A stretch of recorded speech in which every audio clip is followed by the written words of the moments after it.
This week on the 77% Street Debate.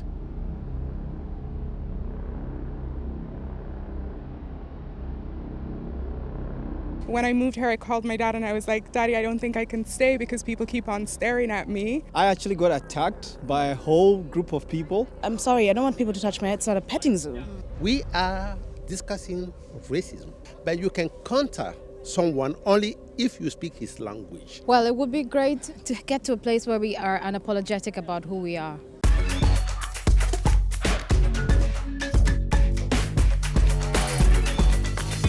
The 77% is now in Berlin. I know, it's strange for us to be in Europe, but we've been talking to a lot of young Africans who are talking about the possibilities of living in the northern half. And the question is it worth the hype? I'm going to be asking a couple of people here who actually live and work in Germany, and I'm going to find out what their diaspora experience, specifically as Africans, has been. And I want to start with a personal friend. Her name is Maureen. We know her here as Mo. She knows everyone, but she's been here for quite a while. So Mo, when you moved to Germany, what were your expectations and the reality? You know how they have memes, what you expect? Yeah. So what was that like for you? Well, the idea was to come here, study, do some work, and then go back home. But then you realize after you spend so much time creating a foundation here, you immediately want to be a part of representing the diaspora and the African experience here. And now it's become a bit like rebranding the African continent, because like so many ideas that just no longer belong still really exist in whatever's happening right now. So before we go into the ideas and sort of what's happening now, what was the big point for you when you realized, actually, this is not what I imagined it to be, or this is exactly what I imagined it to be? People's perceptions of the African continent, of Africans, people's perceptions of how we do life here and on the continent, being on the receiving end of Africans coming and not feeling at home. I want to be a part of shaping that and changing that up as well. Okay. Yeah. So Mo is just talking about the experience of being African, and one of the biggest things for her is perceptions. So I want to find out from you, how was it like when you moved here? Or how is it like still, maybe? I mean, do people ask you if you have lions from... Oh, actually, I think there are two sides of it. I mean, there are people that actually are beginning to understand that Africans are actually well-educated, Africans are actually intellectuals, and there are other people that haven't actually had the experience to actually meet even an African. So my experience was that the very first time actually was in Finland though, before coming to Germany, I met an old lady who just wanted to touch my hair because it was something so strange. But I think that it's also about how we engage with people when they react a bit strange, because we also will react strange when we see something strange. And so my experience was first, how do I accept such a person who actually doesn't really know who an African looks like and how to actually engage with an African? And I think when I gave it that smile, and that beginning was what changed everything. Of course, there are negative things we have to say that happens here in Germany. There are people that are just negative for past experience, but it's about time for us, the next generation, to change the mindset of these people. Okay, let me speak to somebody who's been here a while, Clément Klutzer, who's actually part of the CDU, which is the Conservative Christian Party here in Germany. So you're sitting in parliament right now, but 22 years you've had to build this reputation. What was it like 22 years ago as an African?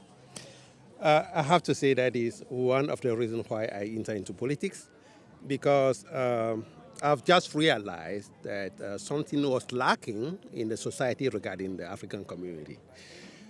Being one of the first Africans to be nominated as a candidate in the state parliament in Hamburg is a signal to the society that we are not just Germans from origin, but there are people from African descent also who are living here, who are working, who can be also into politics, being CEOs or doctors, and just put a spotlight on the positive aspect of the African community. So that is, I can say, one of the reasons why I am engaged into politics. Okay, so this is the second time we're hearing it. Maureen said it earlier, perception, and we're hearing it from the CDU member that racism was a thing. Emo, I want to come to you. What was your experience when you moved here? I mean, you're very striking, quite tall. Were people sort of taken aback by you, or were you taken aback by the people you met here? I think it's a matter of, like, as he said it's a matter of how you represent yourself and how confident you are. Because I think at first glance, yes, I'm someone that you don't see every day. But then if you actually get to talk to me, just like the other person, I grew up, I'm fairly intelligent and you can communicate with me. So He's fairly intelligent. I think so, because I actually think racism comes from a place of fear and a place of unknown. And if you don't know something, so you don't like it. So it's a matter of people don't wanting to try something new. So it's like, we don't know this, we don't want it. But then more contact, more communication, and honestly, I think the gap is actually getting better. People are more welcoming now, but of course we have a few elements who are like outside the norm. But I think it's actually getting better. For me, I don't have really negative experiences when it comes to racism. Or maybe, as you say, I'm too striking. Maybe someone is too scared to do something to me or say something to me, but so far so good. I just want to open up the question to the rest of the people here because I've heard people talking about racism and I don't want to assume. Is the African diaspora experience in Germany linked to racism? Are you bound to have a racial experience if you're in Germany? Yes or no? Yes? Tell me about it. I would be very surprised if no one has experienced anything based on their race living in Germany because... Emo has just said he's never had negative experiences. Okay, I think, first of all, when people think racism, they think this explicit, I hate black people, get out of my country. But there's small things that people don't realize they're being racist, and I feel like everyone has experienced that. And I feel like things, even the touching your hair thing, it can come from a nice place, but this right that they feel like to just go into your hair and touch it, that is some form of racism. Just because they're looking at you with awe or curiosity doesn't mean that that's not racism. I feel like there's explicit stuff and then there's implicit stuff where they would never do that to someone that looks like themselves. Yeah, may I add to I that? feel like. Yeah, of course, Philippa. And I'm also curious, if the racism is pointed because you're African, would it be different if you were African American or if you were of Indian descent? I honestly think the racism is not necessarily just pointed on that. And adding to what you said, as much as you've said it, try to make it in a very positive manner. I honestly believe that it's not in that way. It is the small things that make it worse, because those ones are below the surface. You don't see them. Everyone pretends they're not there, but actually make it worse. I'm sorry. I don't want people to touch my head. It's not a petting zoo. I am sorry. I don't want people asking me if I go to school on a lion, if I don't know, sit with the hyenas and I have a joke with them or something. That is not the case. If you want to know about me, come and approach me in an open and honest manner and you can learn. So we're in agreement that racism is part of the African diaspora experience, particularly in Germany. Now I want to hear personal examples. What has happened to you that made you think, that wasn't right? Shoshana, I want to hear from you. I actually have a slightly different take. I'm Jamaican and I feel as though bias is a part of the human experience and racism is just one of the ways that people express bias. And one of the things that Germany has really called me to do, because when I moved here, I called my dad and I was like, Daddy, I don't think I can stay because people keep on staring at me. And he said, assume they're looking because they like what they see. And so, it has... One second, Dr. Akuma is laughing, so I want to find out what exactly he's thinking about. Why? Don't you think she is good to look at? Of course. Then what is the problem? There's no problem. I didn't say that. I didn't say that. Are you disagreeing with what she's saying, that people don't necessarily look out of curiosity, but rather because of a bias, as she was explaining? Both. It can be. In my experience, I've been here for almost 20 years now. To be candid, I have not experienced racism. And that it all depends on our mindset. What you focus on, you attract onto yourself. So, to be candid, I see the human being, black, white, it doesn't play any role to me. I see the person as you are. And the way you arrive, the way you approach others, that's how you're also going to be received. Don't you think that's a little bit naive, though? Because, I mean, I could carry myself as a queen, but if people see me as trash... You should have self-confidence. No. Okay. No. You see, I actually got attacked by a whole group of people in Finland. Actually, I lost my shoulder because of that. Just because the people thought I was a Somalian who was just selling drugs and had triggered what we call this gang fight. At that time, I used to work for Nokia.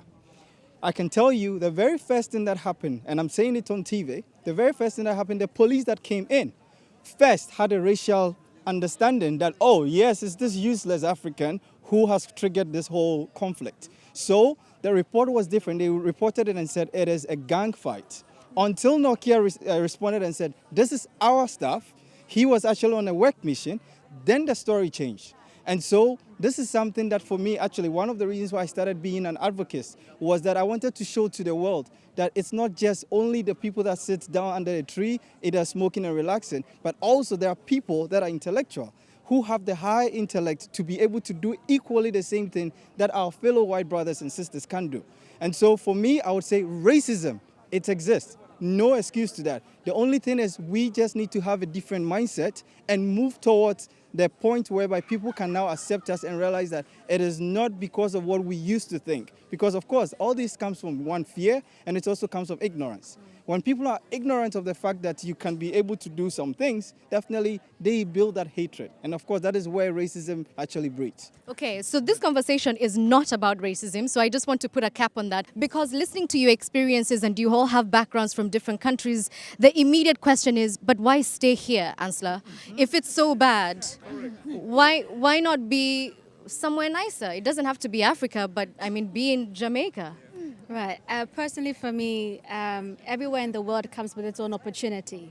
So I come from Ghana. Ghana has its own opportunities, and now I have the opportunity to be in Germany. And personally, for me, the reason why I am still here, first of all, I moved here to join my partner.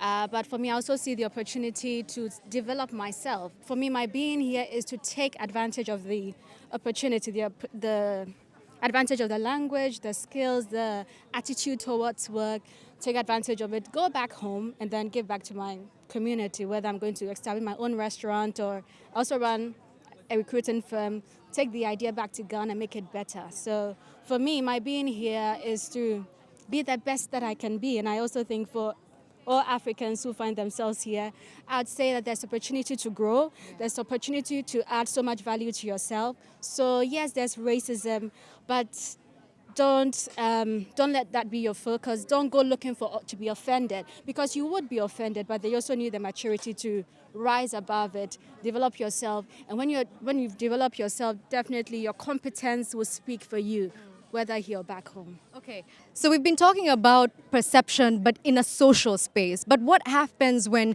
you have to prove yourself professionally? Clément, I wonder if this happened to you. When you decided that you wanted to become a politician, did people take you seriously? I have to say that at the beginning it was difficult.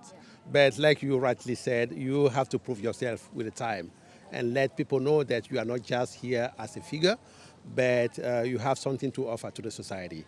I really appreciate a point Moses has made before. You know, when we came here in this country, myself included, at the beginning we were thinking, okay, I'm going to spend 5 years, 10 years almost, make money, go back to Africa and do this and that. And we are still here. 20 years, 30 years, 40 years, people are dying. And unfortunately, there are some people who didn't take the language seriously. We are discussing racism. We are discussing our existence in this society. But you can counter someone only if you speak his language, if you have something to say to prove yourself. So my advice to our community people is, okay, we have a problem in the society. We in politics, we are trying to do our best to fight it. But we have also a duty as Africans, as blacks, okay, to make our homework, starting for the language. We've been talking about putting in the effort, going the extra mile, really making sure that you're doing your own work to integrate. But there are people who never had to, and because they never should have been, because they are German. They're called Afro-Germans, and Vanessa was one of them. And I'm wondering, is it frustrating for you to constantly hear, oh, your German is so good, where are you from? Or your English is so great? Yes, of course.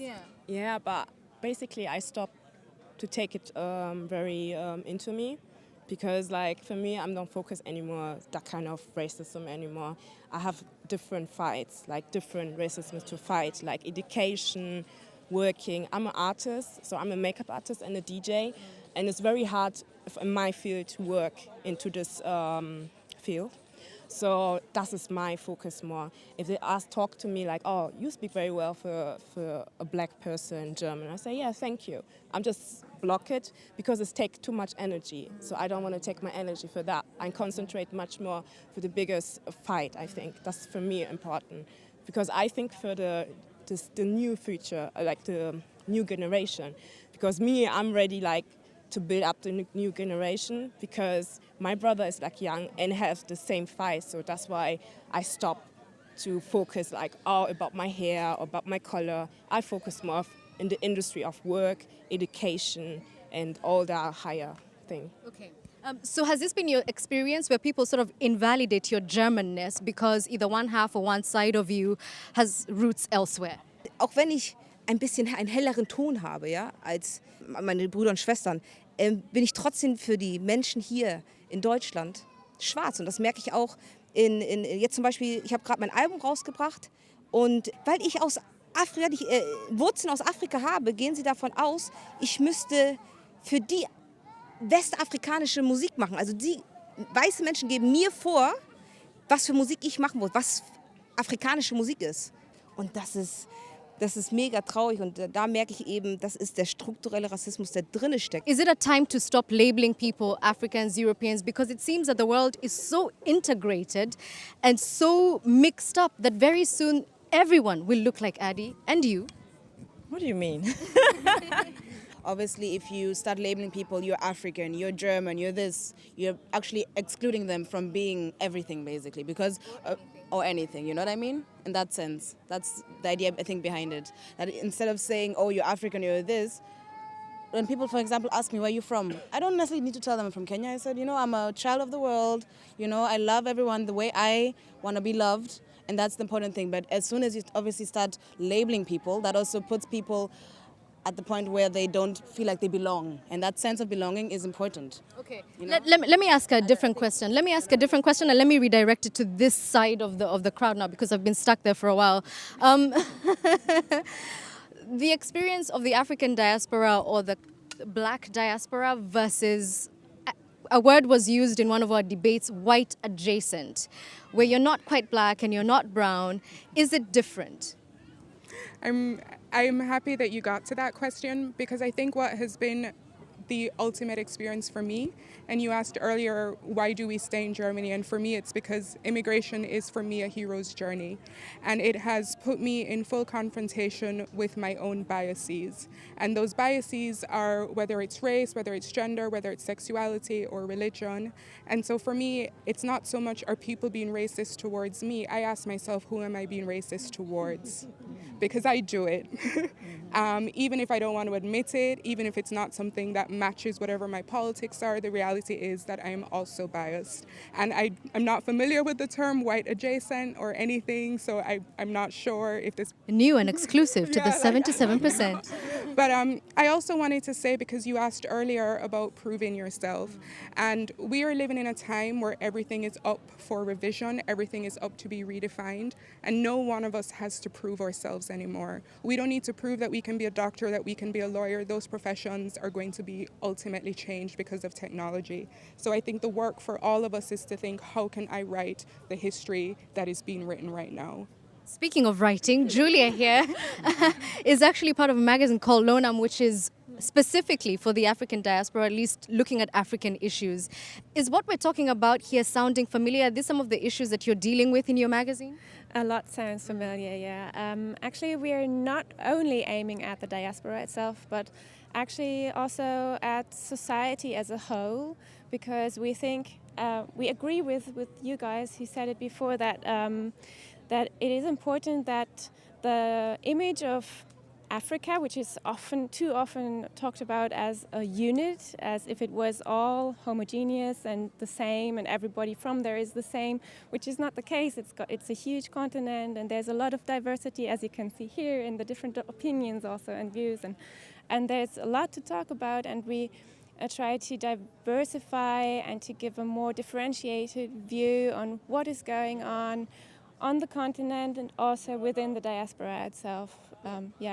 Because we think it's important that people know about that. So I'm going to put you on the spot for a second, please, because you, the only white person on this panel, thank you. You felt it. So do you agree with some of the things that are being said? Have you been party, perhaps, to some of the charges that have been made? Have some of your friends and colleagues said these things? And what can we do as a global society to correct some of these things?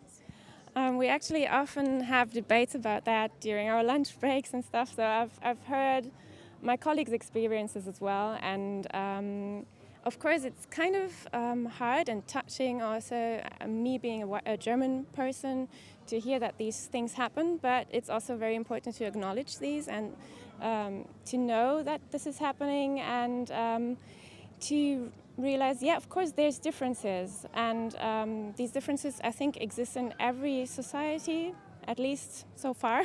And we have to deal with them in a way, and we have to do our best to kind of make people feel welcome and feel okay being as they are and do whatever they want to do.